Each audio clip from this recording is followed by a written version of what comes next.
Assalamualaikum warahmatullahi wabarakatuh. Waalaikumsalam. Sahabat Ittihad yang ada di rumah, kembali lagi bertemu dengan kami berdua, masih bersama dengan Master Sains dari Ittihad. Ada Master Hegin Danantio MPD ya. Ini mungkin episode yang terakhir di bulan suci Ramadan ini. Untuk kuis minggu kemarin sudah kita umumkan pemenangnya ada di Instagram Ittihadul Muwahhidin. Ya, untuk nanti setelah ada paparan dari Master Hegin, seperti biasa kita akan ada kuis dari Haleja Butik. Ya. Silahkan nanti disimak kajian dari Mr. Hegin.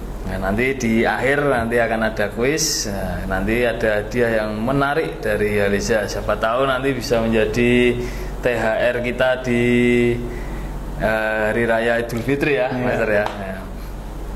Bismillahirrahmanirrahim. Untuk sesi ini atau episode terakhir ini kita akan membahas tentang masalah pencernaan ya, sesuai dengan request dari teman-teman sahabat Ittihad yang ada di rumah mengenai pencernaan selama melaksanakan puasa di bulan Ramadan. Nah, sebelumnya kita harus tahu dulu ini, Master, pencernaan yang dimaksud dengan alat pencernaan pada manusia itu apa saja nih? Dari mana saja sampai di mana itu yang disebut dengan pencernaan? Oke. Bismillahirrahmanirrahim. Assalamualaikum warahmatullahi wabarakatuh. Waalaikumsalam warahmatullahi wabarakatuh. Kalau kita membicarakan tentang pencernaan, ini akan meliputi ada dua. Nah, kalau kita belajar di biologi, yang pertama adalah organnya. Nah, jadi alat pencernaannya. Yang kedua adalah kelenjar pencernaan ya. Oke, saya kasih contoh di bagian yang paling atas. Nah, itu ada mulut, gigi, lidah. Nah, itu termasuk organ pencernaannya. Maka akan dibantu oleh kelenjar pencernaan. Nah, di situ ada kelenjar saliva atau kelenjar air liur. Nah, bedanya apa? Bedanya ada di fungsinya. Kalau organ pencernaan berarti dia berfungsi secara mekanik. Ya, dia akan menghancurkan, yaitu menghaluskan dari yang pertama menjadi ukuran besar menjadi ukuran yang lebih kecil. Nah, kalau kelenjar, berarti dia akan menghasilkan yaitu enzim pencerna. Ya. Jadi enzim itu nanti ada macam-macam yang bisa untuk mencerna karbohidrat, mencerna protein, mencerna lemak. Ya, jadi seperti itu. Pencernaan sendiri sehari-hari ketika manusia itu berarti kan bekerjanya setelah ada asupan yang masuk gitu dalam pencernaan. Nah, sedangkan saat ini kan kita sedang berpuasa, tidak ada yang masuk. Apakah pencernaan ini tetap bekerja? Iya, betul sekali. Pencernaan ini tetap bekerja. Kenapa? Seperti ini. Saat kita makan, misalnya di pukul 3 saat kita sahur, maka organ-organ pencernaan ini akan melakukan tugasnya, fungsinya masing-masing selama sekitar 24 jam.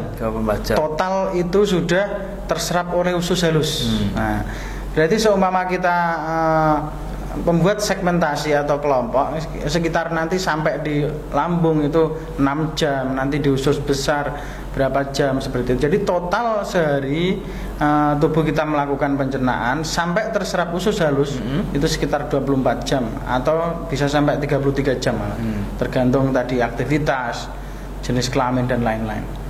Kemudian pernah nih saya ya ke dokter ya periksa. Nah, ini Mas, ada masalah dalam pencernaan ya. Biasanya masalah-masalah di pencernaan itu berkaitan dengan apa saja nih? Misalnya yang penyakit-penyakit pencernaan itu apa aja ini? Oke, yang pertama biasanya yang jadi masalah itu kalau hubungannya dengan puasa biasanya ada yang bilang mah. Ya. Apakah bisa orang yang mah itu tetap berpuasa? Seperti itu misalnya. Nah, ini malah puasa itu akan jadi solusi. Nah, mah, kebanyakan mah itu sebenarnya bukan karena telat makan, ya, tapi bisa diakibatkan karena jadwalnya yang tidak konsisten atau tidak benar. Nah, puasa ini memberikan suatu jadwal yang benar. Nah, jadi makannya manusia itu yang benar adalah pas fajar dan sebelum tenggelamnya matahari, itu yang bagus seperti itu. Jadi puasa ini akan justru memberikan solusi pada orang yang mah. Jadi nanti asam lambung yang berlebihan, nah ini nanti bisa ditekan. Saat kita sahur pas waktunya dan saat kita berbuka pas waktunya, insya Allah ini jadi solusi justru. Tapi biasanya yang namanya orang ya atau manusia itu ketika berbuka, namanya berbuka itu seperti balas dendam. Apa aja yang ada, hidangan yang ada di depannya itu langsung dihabiskan. Nah, sampai dia merasa kekenyangan. Itu ada efeknya nggak untuk pencernaan itu? Oke, ini sangat berefek ya. Kalau istilahnya itu overeating. Overeating itu misalnya kita makan terlalu banyak ya. Nah, ini sudah dijelaskan ya di surah Al-A'raf juga ada ayat 31. Di situ boleh makan ya, bebas, silakan, tapi jangan berlebihan. Nah, itu sudah jelas, kita yakini dulu itu. Nah, menurut tinjauan sains tadi, orang yang overeating, terlalu banyak makannya biasanya itu cepat. Kalau cepat makan, akibatnya adalah mengunyahnya jadi sangat sebentar, ya, cepat. Nah, mengunyah dengan cepat ini akan meminimalisir keluarnya tadi kelenjar saliva di mulut kita, sehingga pencernaan kimiawi ini akan terhambat. Jadi baru satu suapan tambah lagi 2, 3, 4. Jadi belum sampai masuk ke kerongkongan kita hajar terus. Nah, itu salah, sangat salah sekali. Jadi memang harus pelan-pelan, harus kita ikuti sunnah Nabi berapa kali, ya itu sudah jelas. Maka harus seperti itu. Oh gitu. Jadi mengunyah itu istilahnya ada standarnya ya, berapa kali mengunyah gitu ya.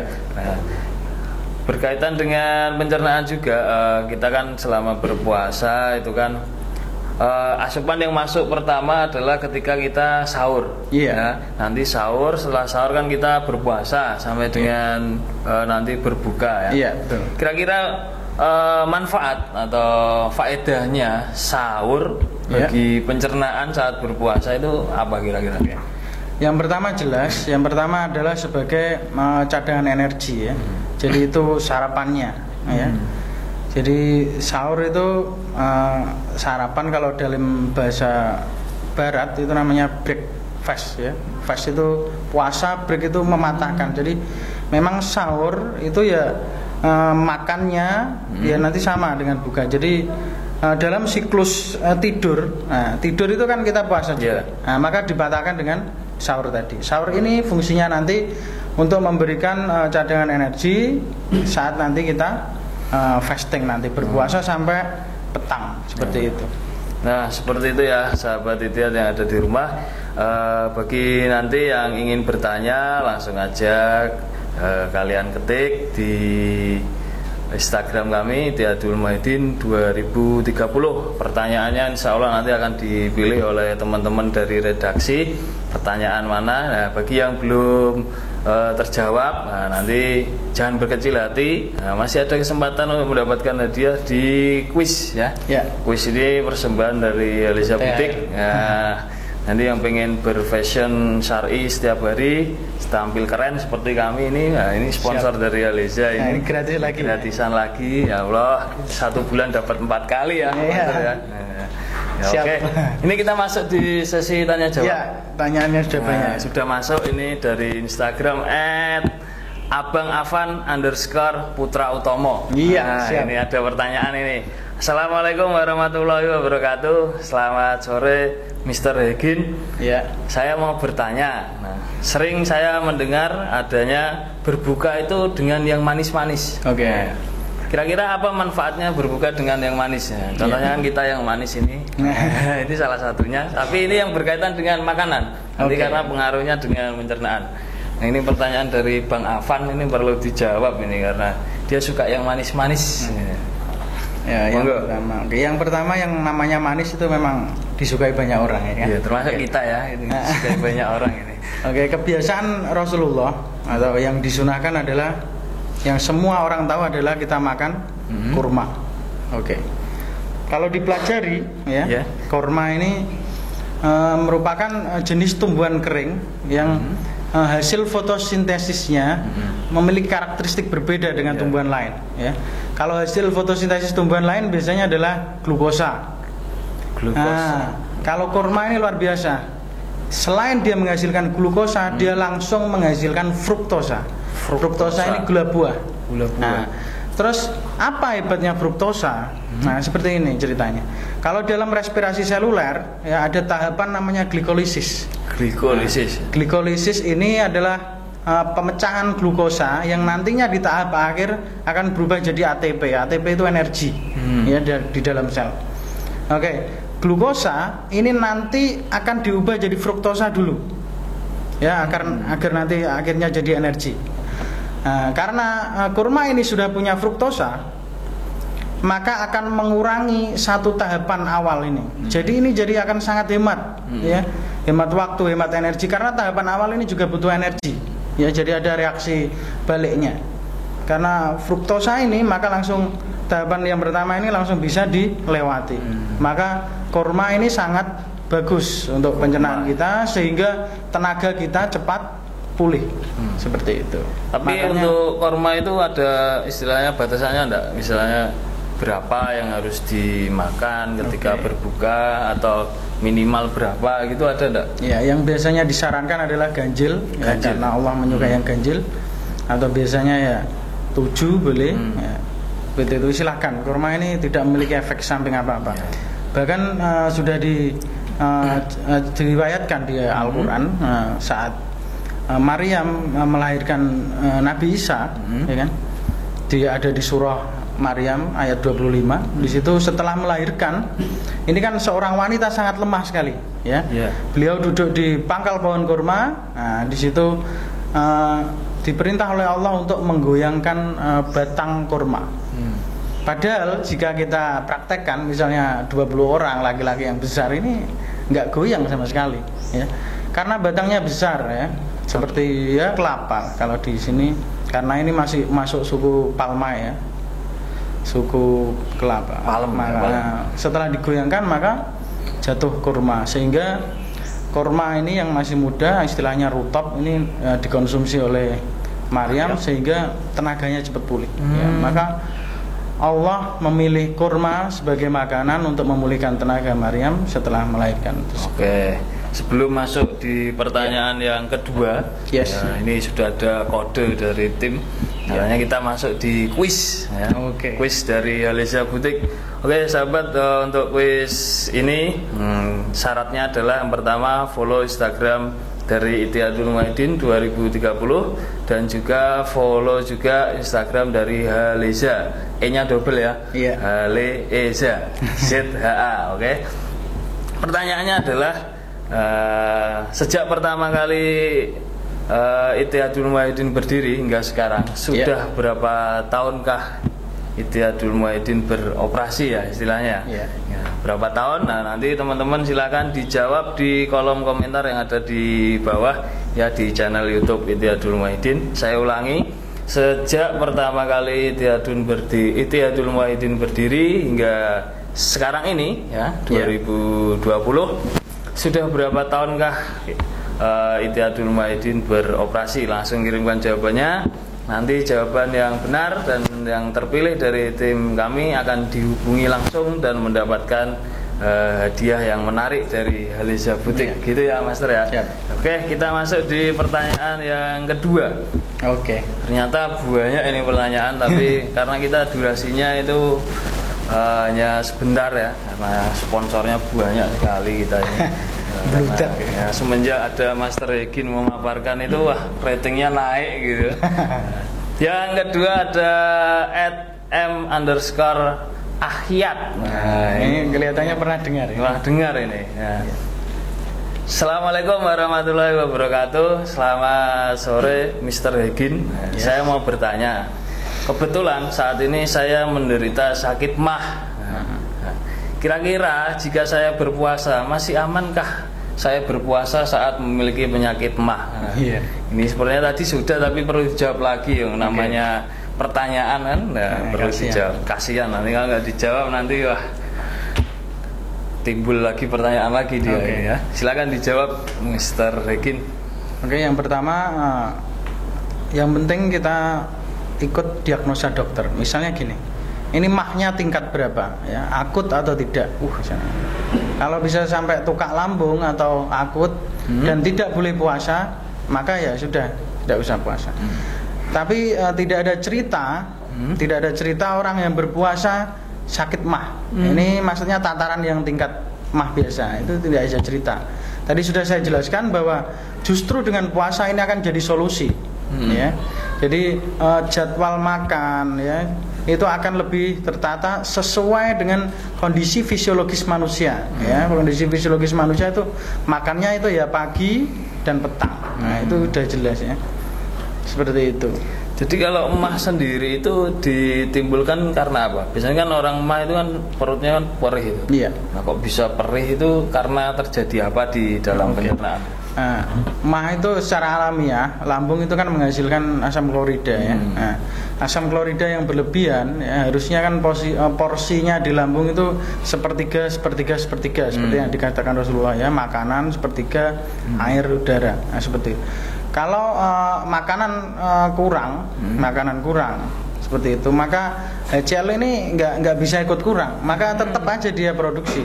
Nah, kalau terlalu banyak dia akan mengabrasi, istilahnya mengabrasi ya, kayak istilahnya berarti menggerus dinding lambung. Nah, maka ini akan terjadi sakit seperti itu, karena lambung itu juga ada pembuluh darahnya. Gitu. Kalau bisa parah itu berdarah, maka harus operasi dan lain-lain ya itu tadi. Ya.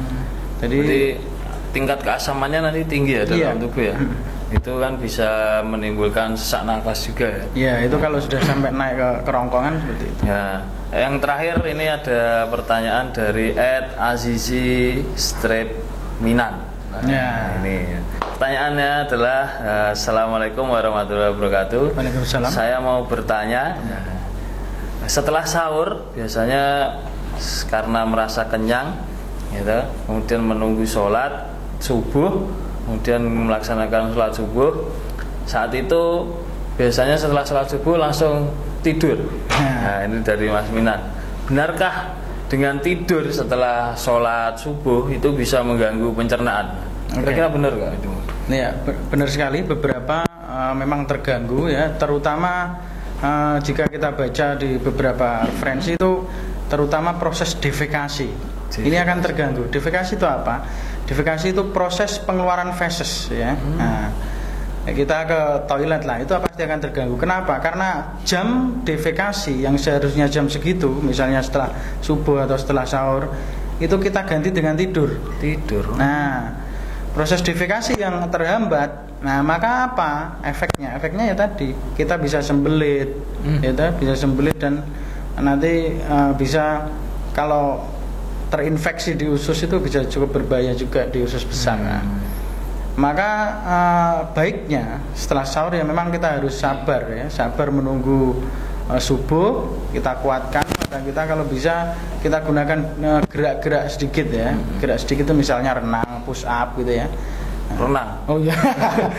Puasa renang boleh. Boleh, nggak usah berlebihan. Boleh asal nggak diminum gitu ya. Jadi seperti itu. Ini cukup membuat kita terganggu ya, proses defekasi tadi, sehingga menimbulkan tadi sembelit. Ya, seperti itu. Itu ya juga pasti banyaklah kita pernah merasakan seperti itu. Itu pasti sering. Oke, baik, kita sudah masuk di segmen yang terakhir. Ini sudah ada kode dari teman-teman. Biasanya kita sudah di penghujung acara lah istilahnya. Sudah selama 1 bulan menemani teman-teman sahabat Ittihad yang ada di rumah, meskipun tidak setiap hari karena kita kontraknya Mr. Egin ini ya mahal sekali. Ya. Mendatangkannya juga jadwalnya padat sekali karena mengisi kajian di berbagai tempat. Nah, untuk yang segmen terakhir ya, ini ada istilahnya apa ya, simpulan lah dari pemaparan kita. Nanti Mr. Egin bisa menyampaikan kira-kira dari yang sudah kita bahas tadi tentang masalah pencernaan, mungkin simpulannya apa dan pesan bagi sahabat Ittihad yang di rumah kira-kira apa supaya tetap memberikan gaya hidup yang sehat sehingga nanti tubuh juga sehat, akal juga sehat. Oke. Nah, jadi seperti ini masalah pencernaan, terutama masalah makan, kita ikuti saja Rasulullah ya. Kalau kita baca di kitabnya Ibnu Qayyim ya, beliau mengklasifikasikan jadi 3 orang makan itu. Yang pertama, orang makan itu harus butuh banget ya, harus sangat butuh. Maksudnya apa? Jangan makan kalau tidak perlu atau tidak dibutuhkan. Nah, kalau sedikit masihnya, kalau sangat lapar ya itu silakan makan. Ya, karena semua organ-organ kita ya pencernaan itu pasti ada kapasitas, pasti ada panggilan alam ya. Secara naluriah pasti ada. Oh ini saatnya kita makan ya. Oh ini kita belum butuh untuk makan, itu pasti ada. Ya. Bahkan Rasulullah pernah bilang bahwa makan itu cukup untuk menegakkan tulang punggung saja, seperti tulang belakang. Nah, itu sudah cukup. Yang kedua dari Ibnu Qayyim yaitu makan yang cukup. Tadi sudah saya jelaskan. Cukup di sini itu mengisi sepertiga perut dengan makanan, sepertiga dengan air, dan sepertiga dengan udara. Itu sudah jelas. Ya. Penelitian juga sudah banyak bahwa memang komposisi itu ya yang membuat perut kita menjadi homeostasis ya, artinya stabil, ya stabil. Terus yang ketiga, makan tidak boleh berlebihan ya, seperti yang dijelaskan di Al-A'raf 31 sudah jelas, makan minum boleh tapi jangan berlebihan seperti itu ya.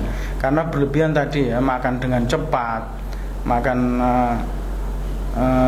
tergesa-gesa itu pasti efeknya banyak. Yang pertama biasanya obesitas. Kalau sudah obesitas, maka insulin kita akan resisten. Insulin kita tidak reaktif lagi.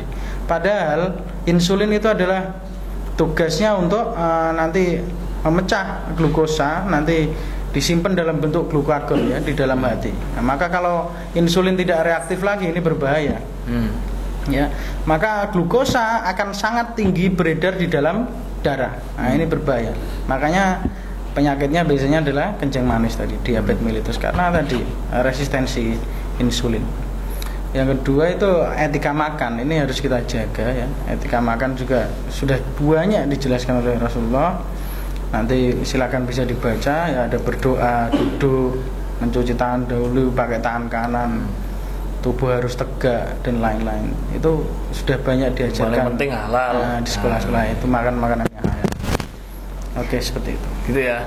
Oke, itu tadi pemaparan dari Mr. Egin ya, berkaitan dengan sistem pencernaan ya.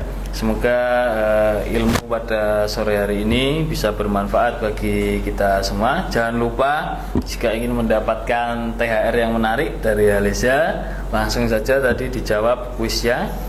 Jika masih penasaran berkaitan dengan Zen Islam, caranya mudah, cukup bergabung dengan kami. Ya, mungkin yang punya saudara, mungkin punya anak ya, yang usianya masuk SMP, langsung aja bergabung dengan kami. Ya, tidak perlu diragukan. Ya, ada Master Egin juga di sini. Ya. Kami selaku